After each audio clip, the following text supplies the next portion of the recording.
മിടുക്കന്മാരെ, ഇന്നലെ നമ്മൾ എവിടെ കഥ പറഞ്ഞു നിർത്തിയത്? നമ്മളെ ഉണ്ണിക്കണ്ണന് ഒരു രത്നം കിട്ടി. എവിടുന്നേ കിട്ടി? ശംഖുചൂടൻ എന്ന് പറഞ്ഞ ആ പെരുമ്പാമ്പിന്റെ തലയ്ക്ക് അടിച്ചപ്പാണ് അത് പുറത്തേക്ക് വന്നത്. അതെന്ത് ചെയ്തു എന്നാ പറഞ്ഞേ? താൻ എടുക്കല്ല ചെയ്തത്. അതെന്ത് ചെയ്തു? ഏട്ടന് ഇരിക്കട്ടെ എന്ന് പറഞ്ഞ ഏട്ടന് കൊടുത്തു എന്ന് പറഞ്ഞല്ലേ നിർത്തിയത്? ഓർമ്മല്ലേ കുട്ടികൾക്ക്? അപ്പോ നിങ്ങൾ കേട്ടിട്ടുണ്ടോ? പറയി പെറ്റ പന്തിരുകുലം എന്ന് പറഞ്ഞൊരു കഥ ഉണ്ട്. വരരുചിക്ക് ഉണ്ടായ 12 മക്കള്. അതില് ഒരാളായിരുന്നു പാക്കനാരും. പാക്കനാർ ഈ ധനത്തെ എന്താ പറഞ്ഞത് എന്നറിയോ? കുട്ടികൾക്ക് അറിയോ? ഞാൻ പറഞ്ഞില്ലേ, നമ്മൾ ആവശ്യത്തിൽ കൂടുതൽ ധനം സമ്പാദിക്കരുത് എന്ന്. ആ പാക്കനാർ ഈ പണത്തെ എന്താണ് പറഞ്ഞത് അറിയോ? ആളെ കൊല്ലീന്ന്. എന്താ ആളെ കൊല്ലുക എന്ന് പറഞ്ഞാ?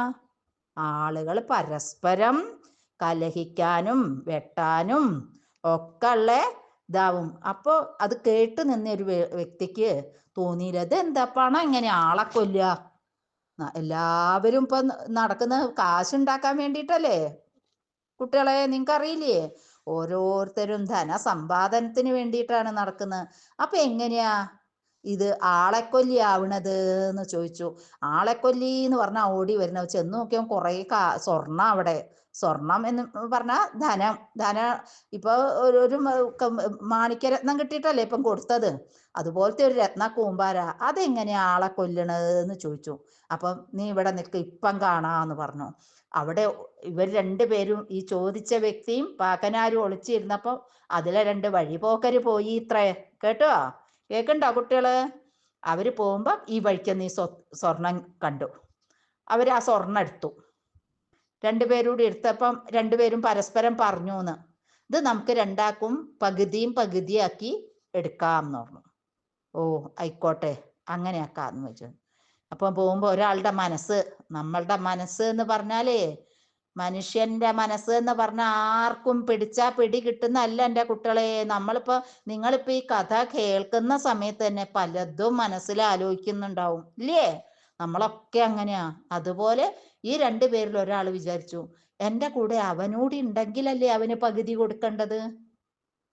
അപ്പൊ അവൻ ഇല്ലാണ്ടായാലോ? എനിക്ക് മുഴുവനായിട്ട് എടുത്തൂടെ ആ സ്വർണം അല്ലെങ്കിൽ ആ ധനം? കേൾക്കുന്നുണ്ടല്ലോ കുട്ടികളെ? അങ്ങനെ വിചാരിച്ച അങ്ങേര് എന്ത് ചെയ്തു? ആ ഒപ്പം വന്നയാളെ കയ്യിലുള്ള ഒരു ഇതെടുത്ത് ഒരൊറ്റ കുത്താ കൊടുത്തു. അപ്പൊ എനിക്ക് ഒറ്റയ്ക്ക് എടുക്കാലോ എന്ന് വിചാരിച്ചു. അങ്ങനെ ഈ പൈസയും കൊണ്ട് പോകുമ്പോ എന്തുണ്ടായി എന്നറിയോ? ഒരു സിംഹം, കാട്ടുകൂടിയാ പോണ ഒരു സിംഹം ചാടി വന്നിന് ഇതെന്താ തിളങ്ങുന്നതെന്ന് അറിയാൻ വേണ്ടിയിട്ട് ആ ഇത് ഇതാക്കി അവനും മരിച്ചു. അപ്പം ഇതൊക്കെ ഒളിഞ്ഞെന്ന് കാണിച്ചു കൊടുത്തു. ആര്? പാക്കനാര് പറഞ്ഞു കൊടുത്തു. ഇപ്പം മനസ്സിലായോ നിങ്ങക്ക്? ധനം എന്ന് പറഞ്ഞാൽ ആളെക്കൊല്ലിയാണ്. ആവശ്യത്തിന് മാത്രമേ ധനം സമ്പാദിക്കാവൂ എന്നുള്ള കഥയും കൂടി ഉണ്ണിക്കണ്ണൻ ഇതിലൂടെ നമ്മളോട് പറഞ്ഞു തന്നു കുട്ടികളെ.